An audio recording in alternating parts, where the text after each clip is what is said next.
Welcome to the next episode of the Chiefs Chat. A few weeks ago we posted a picture of our SWAT team members next to this vehicle, which is our Bearcat. It's our armored vehicle that the Marathon County Sheriff SWAT team uses for a variety of different calls when they're called out into our community. And there were some concerns and some posts in response to that picture about the militarization of police and about the overall safety of our community. And so we got some people to come over today to talk to our community about the importance of the Bearcat, why we need an armored vehicle in our community, so that we can just put the information out there so you can feel more comfortable in terms of the professionalism of our SWAT team and the equipment that we use and put into play here in our own community.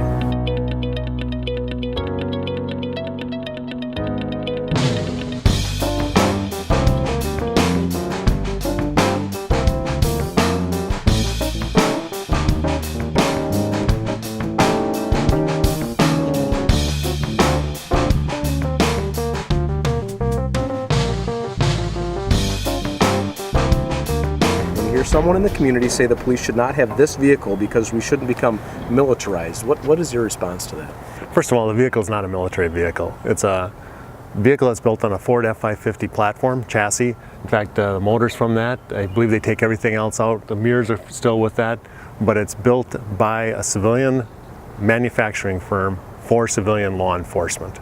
So this is not a military vehicle, although I suppose you could deploy it if you had to, but in this particular case it's built just for civilian law enforcement. And in terms of like militarization of police and that sort of thing, do you think that this type of vehicle is really needed in law enforcement here in Wausau?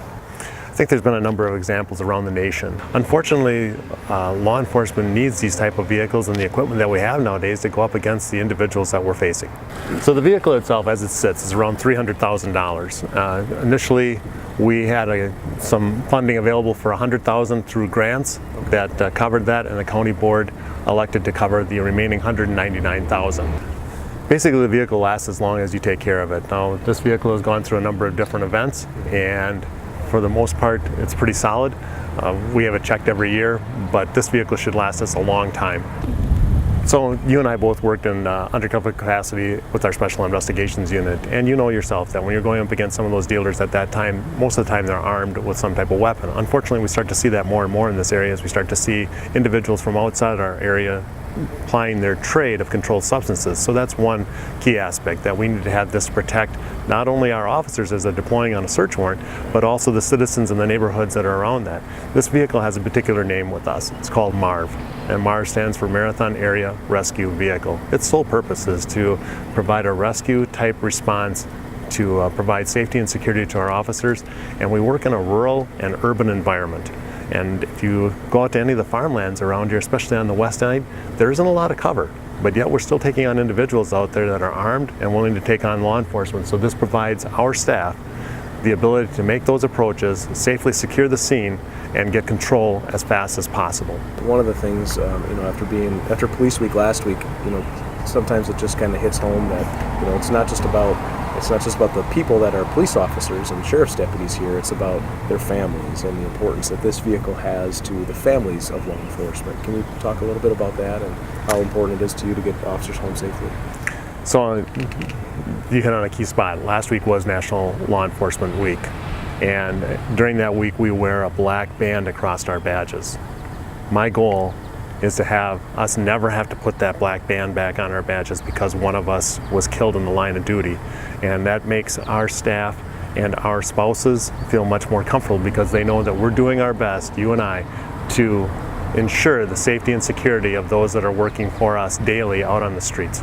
So this is Lieutenant Jeff Stefanik of the Marathon County Sheriff's Department. He is the team commander of our SWAT team here in Marathon County, and we're just going to ask him a few questions about the armored vehicle that we have. We've got a two-word mission statement. It's save lives, and this vehicle helps protect officers inside the vehicle, other responding law enforcement, and the citizens.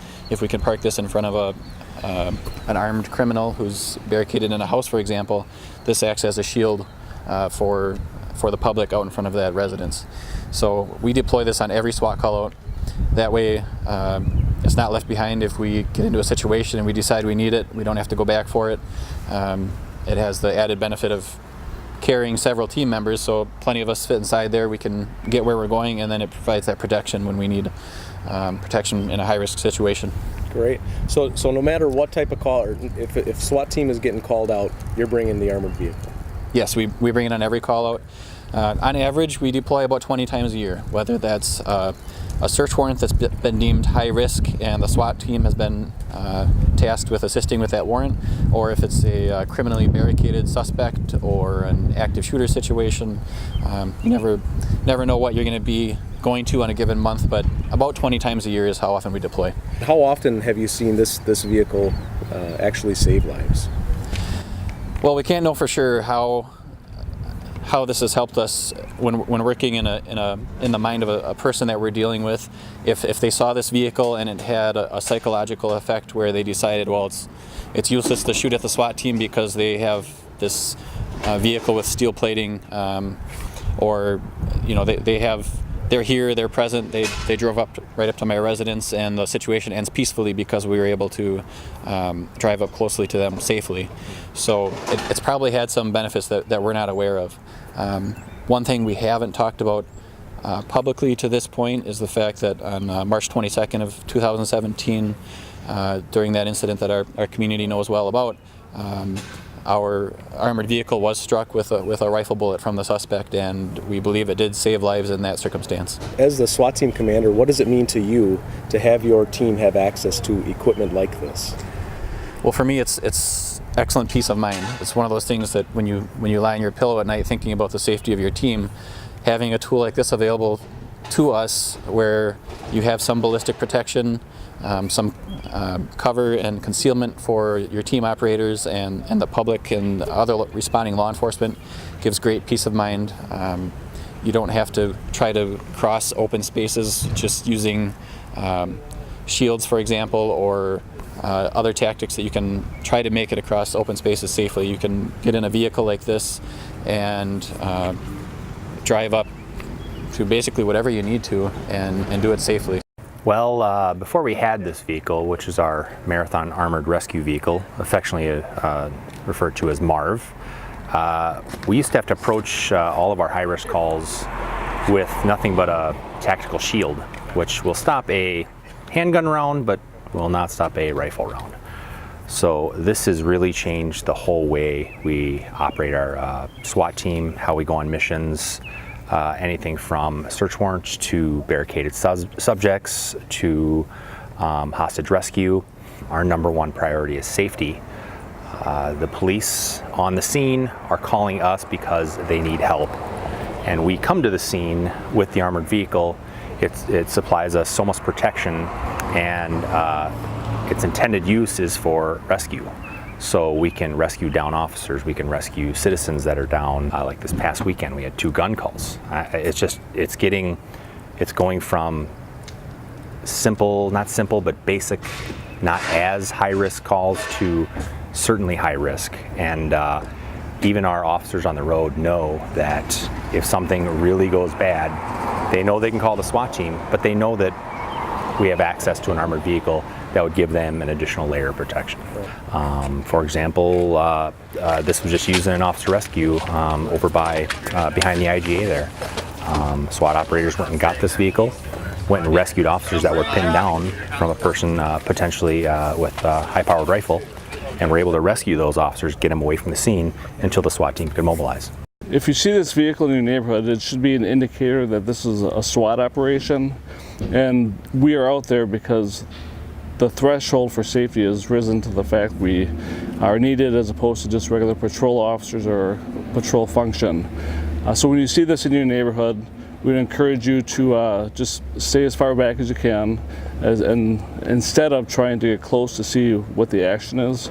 For safety reasons, if we have to move or if something unexpected happens, we'd like to make sure everyone's safe in the area that we're operating in.